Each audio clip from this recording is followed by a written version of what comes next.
Ooh, I don't know where we were, but yeah, we're back a week or so further down the line. Not much further on with progression because I've got to that point now where I've ordered some more bits I need, so we've got to wait.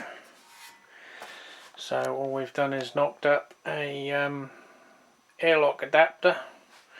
It's just basically a suitable diameter piece of silicone hose, and these are big arsed airlock. I had a load of some 60 litre fermenters, and being this is about 50 something, it should cope, although it might get a bit active, but then obviously we can always put a pipe on. So the belts seem to work. I did chart it on Inkbird Pro and monitor the setting. I banged it on at 20 degrees and it literally held it on the nail. I don't know how long the hot stages were. It does seem to, with two, it does take a while to get through enough to the probe down there, but obviously there's a lot of thermal mass there. Being in mind it's obviously only water at the minute, not a active fermentation which is generating its own heat. So that seems to work. A couple of them. I might experiment with a few other bits and pieces I've got. I done an Inkbird review on one of their heat mats, and they boxed up a different heat mat. It was like a tray for a seedling tray, and they sent them out by accident. I think a couple of us ended up with them, so we got a refund and then had to redo the order for the fermentation pad. So I've ended up with two of them, so that may well sort of wrap round half of it, and then a couple of bungees or something, or straps. That would give a greater surface area for heat, so I might try that as another alternate, see how efficient that is. We've been rummaging through all my heating elements. That test I done, I actually used the Duff element that was ground down to the inside. So I'm even more amazed the fuse didn't blow. Is this the one? Yeah, when I was doing that test the other week, it was that bad boy, which is down through into the actual inner core. That was me sort of mock-up. NAF one doesn't matter if it gets damaged, but obviously it works. But I wouldn't trust it on a full session. So we've just been sort of playing around with pipe fitments and how things all work, and working out the plumbing arrangement. I've been looking at these three-way valves. I've ordered a couple of these because they're a cheaper alternative, although that's a wee bit big. As I said before, I would like a lower profile threaded tri-clamp, but if they're cheaper, they're cheaper. You're talking sort of £28–30 plus for the tri-clamp variant of that sort of setup. I mean, they're not far behind, but they're sort of, I managed to track down the three ways for £10–11 I think they were, with the mat and postage, and then obviously I've already got some of these fittings, so, but they're around about sort of £3 something each, so you're still getting a chunk of money. But they are. We'll just do what we've been doing the last 6 years and buy bit by bit as we can afford it. I've done the element. I've put one of my all stainless elements in, which are in these boxes. I got these from Amazon a long while ago when they were doing them cheap. It's an element because the box was damaged, so I got another one out of them. But they're all stainless, unlike that one which has got the brass. These ones are all stainless. I haven't run it, so I don't know. They're down on the box as 4,500, so we've hardwired that in with some rather sexy looking SY cable. So that's in now. I managed to get the old thermowell in. I filled the pot up to the brim and left it a couple of hours. Touch wood, no water was leaking out of any of the joint faces. So hopefully nothing will happen when it gets hot.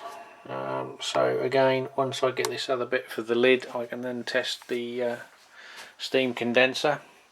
I've got that larger diameter on, which you've seen earlier in the vid, and I found my sample length of 1-inch silicone hose I bought, which is not quite long enough to reach to the sink, but with a little bit of caravan waste pipe, convoluted pipe, I think I can probably pipe it from underneath the extractor hood, and the hose pipe's long enough to fit into the water feed, and that should, with a little bit of ingenuity, stretch down to discharge into the sink when we run a test. Obviously if I know it works, then I'll sort out probably a length of convoluted hose to run down and along and across in there in the drain. But we've had, obviously you see my previous video of building a C.I.P cleaning adapter, and also rigged it up to fit on a keg cleaning rig.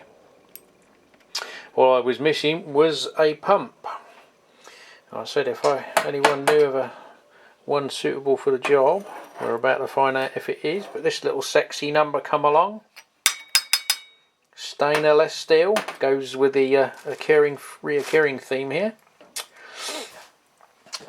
for the bargain price of £10, brand spanking new, bought and then the guy didn't want it, didn't use it, wasn't big enough. I don't know the story, but he wanted 50 quid for it and no one bid on it, so I put a bid on it which stopped it being a buy it now and got it for 10 quid.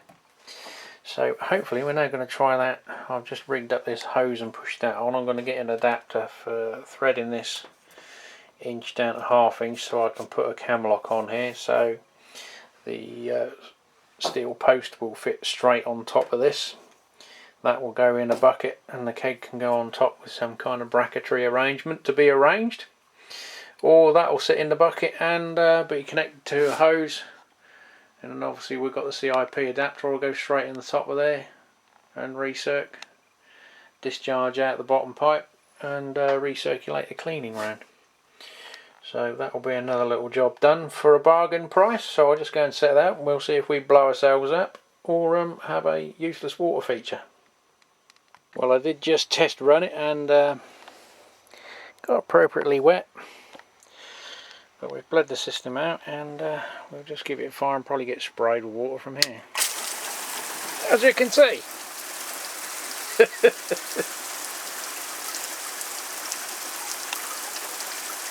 I think that works.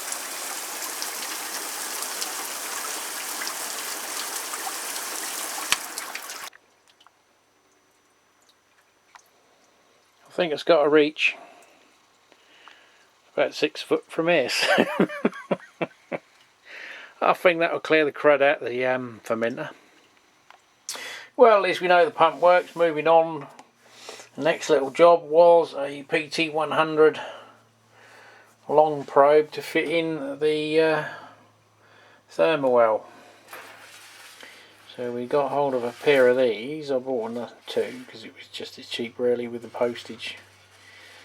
I was to have a spare, but obviously there are an 8mm thread on these. Little nut. I couldn't find a 1/2 inch to M8 reducer, but I knew I had these little tapered airlocks. I don't know what they're for. They look like they'll fit in a bucket. I did have some similar sort of tapered ones for fitting in bottles and using them as fermenters, unless you want to use them for use, but I couldn't find them anyway. The first thing I found was one of those plastic stoppers, cork stoppers for wine bottles. It was quite a soft one. That fitted in there perfect if anyone's looking for a cheap solution, because I haven't seen these about for donkey's years. But a plastic wine stopper will work in a 1/2 inch thread, but so does this quite nicely. It goes in better actually if you push the bung in first, but that goes in there nice, doesn't come out, so that should be tickety boo for the brew kettle reading.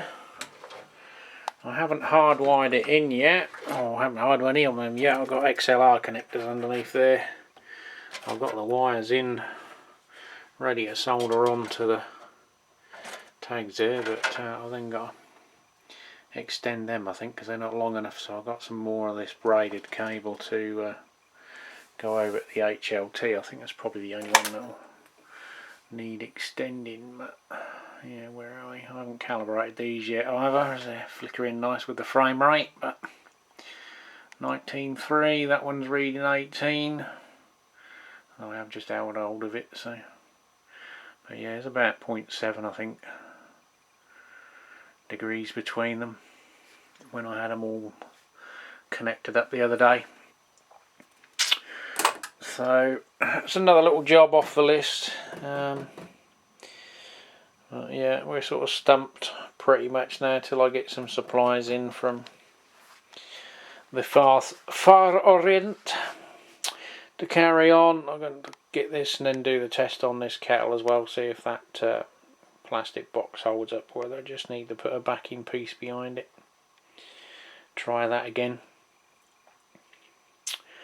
And I think that's it for this moment. Obviously the next section will be when something turns up and I carry on this here video. We have had a delivery from Homebrew 69. I put an order in with his brewery. Seems my supplies are running well, they're run out. I did try some very old beers the other day that I rescued out of the back of my van. Chilled them down, cleaned all the dust off the bottles and chilled them down, and there was a 5 litre keg of Koenig's Pilsner, which was circa 2015, and let's say it was oxidised in 5 litre mini kegs. So we've got a bit of reprocessing to do. There was some Estrella in there as well, which I wouldn't normally even like to drink that when it's fresh, let alone 6 years old. But yeah. Every time I do an order on the supermarkets for one of these, you know, buy 6 for £9 and get your second pack, whatever. Or what was it they're doing? The Goose Island 4-pack, buy 2 packs for £10 or something, or £6, whatever it was. And the twats never send you it.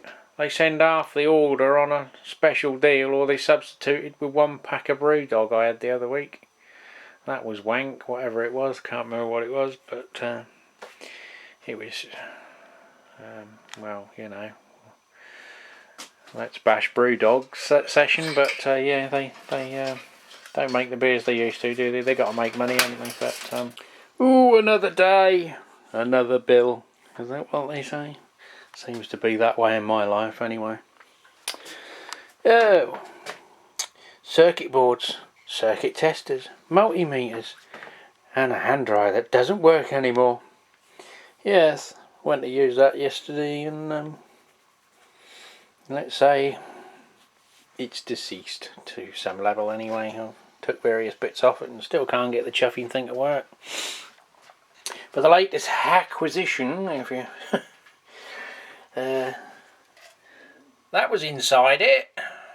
And I think, I don't know, I've been pissed about flushing it out and putting chemicals in it and flushing it out for about 24 hours now. And we're filling it via this with a little micro bore adapter hose connection to try and clear everything out. Most of it's coming out underwater, but it's what's left behind. So at the minute we're on trisodium phosphate, and I leave it in there to soak for a while.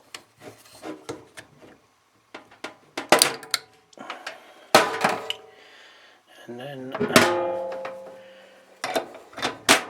hook up that.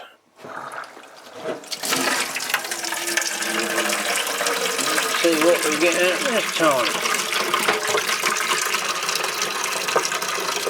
Not as bad, but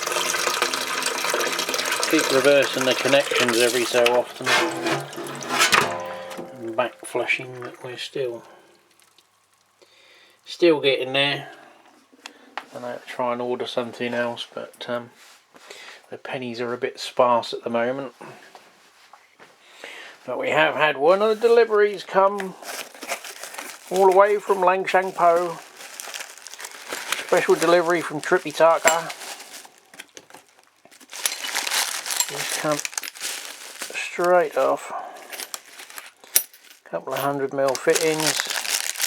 This is the bad boy one. A bit of polish, a bit knocked about. Needs a bit of a clean up, but we go on there. We think maybe as an alternative to the other way. But we've got it here now. I thought it was going to be a bit tight, but you can see where they've welded two together. Lord knows what it's like inside. Yeah, that was try that, and then that'll come off and connect up there somehow, hopefully. Got two chances. But yeah, so we're not going to fit a filter in line here as well, so I think somehow I'm going to have to devise a method of filtering as it's coming out of the mash tun and back through the coil and back up through. I spoke to Clive, message to Clive Cutter, because he's got pretty much identical setup to this, and he says that the spray ball fills up with little particles of grain, blocks the bottom ones, and then obviously the pressure comes out the top, and you're trying to get a water feature that you're not really looking for. So I'm thinking, obviously I'll put my filter in coming back through via the pump and back in, so depending on where the pump ends up living down here somewhere, but we'll worry about that when it's time to worry about that. I've glued the edge of the seal there to stop it from peeling open. Hopefully that will hold on the heat. And I chuck some cleaner in there. You can see the little white specks of the stuff that still hasn't dissolved from some old jobbies here. Bit of Young's Homebrew steriliser cleaner, which didn't do much in the way of cleaning out that plate chiller. Anyway, we'll carry on. See, these are the problems when you come up with a clever idea of doing a bit of hard piping. Why just bother? Just put a bit of silicone hose. Obviously I'm going to change that bit, but yeah, the little U-bend, bit of a problem there. We've got one of the long ones we have managed to get, not as short as some I've seen, but the only ones that were shorter than this aren't the right thread combo. So I bought one just to see what improvement it is over the other ones, and as you can see it's going to give me 1/4 of an inch. So now we actually have the real thing. You can see two elbows versus a U-bend. Gives me a little, or saves me a bit of room. So in that configuration I've managed to obviously slacken the clamps off and rotate the kegs round so they now face the right direction. So that would be pretty much the configuration. So we'll go in the Herms coil, through the coil, out, round and down the bend, up through the sexy sight glass so we can see how much crud's going through. Shouldn't hopefully be any. And then through and down. And we've just got to do the bottom tap. Still waiting for my other bits, so we can't go on any further with the hot liquor tank. In my little box of goodies I've got a 2-inch tri-clamp. I've got another one on order, this, or another one of my dual purpose items, because obviously it serves if I did buy an end cap. Clamps that off if I buy an adapter to fit this or any of my other kegs. You can buy a end cap already fitted with gas in, gas out corny connectors. Put your dip tube in and you can remove obviously keg spare and put one of these on in place of it and hook it up to your corny keggies. But the idea is obviously if that didn't work and we could clamp the lid down, we could put a piece out with the larger opening from there. Is sort of plan C, shall we say, or maybe D, who knows. Yeah, but they also happen to fit that with a couple of appropriate adapters, so yeah, they sort of serve more than one purpose. I haven't bought the fittings yet, but the idea is put a bulkhead fit in there and then another one on there that screws into the column, and the column gets taller. I might put a couple of reducers on and utilise my oversupply of sight glasses rather than have to invest in a 2-inch additional ones, or just a spool tube to give it another foot or so. There is sort of an optimum height to go to this, which then makes it a little bit more awkward for emptying it. But yeah, we'll see. So it comes out about 92% on my test equipment. Some people claim to get 95, but you'd have to have a pretty efficient still to get 95. But it should bring it up to somewhere there. To make some really refined ironing water so you don't get any nasties clogging up your steam iron, you know, it's essential to avoid that, because you have to keep buying new irons, don't you?